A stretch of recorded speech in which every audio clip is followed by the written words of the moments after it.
नमस्कार, मी सुषमा राजे घोरपडे।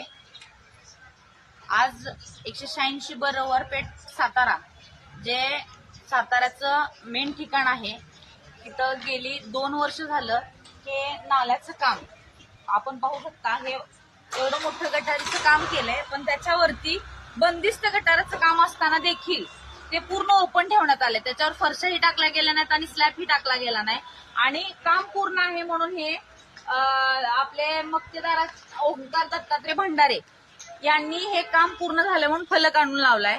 जनता काय सातारची वेडी वाटते का तुम्हाला? सातारा शहरामध्ये राहणारी लोक काय वेडी आहेत का?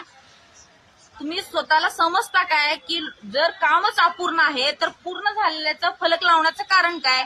जर येणाऱ्या काळामध्ये 4 ते 5 दिवसामध्ये ह्याच्यावरती स्लॅब पडला नाही तर हा फलक काढून टाकण्यात येईल।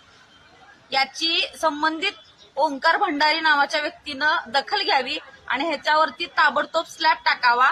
महिला इथं भाजी विक्रेत्या बसतात, हजारो नागरिक सातारा शहरातली या ठिकाणी भाजी खरेदीसाठी येतात, त्यांच्या आरोग्याचे प्रश्न निर्माण होत आहेत। छोटी मुलं भाजी मंडईत विक्रेत्यांची जी छोटी मुलं आहेत त्यांना घेऊन दिवसभर ह्या भाजी विक्रेता इथं बसतात, तर ह्या संपूर्ण ओपन गटारीमुळं त्यांच्या आरोग्यावर जो परिणाम होतो त्याला ओंकार भंडारी जबाबदार आहेत का?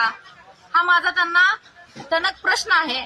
त्यामुळं त्यांनी ताबडतोब याच्यावरती काम पूर्ण करावं आणि मगच हा फलक लावण्याचं इथं धाडस करावं, अन्यथा हा फलक काढून टाकण्यात येईल।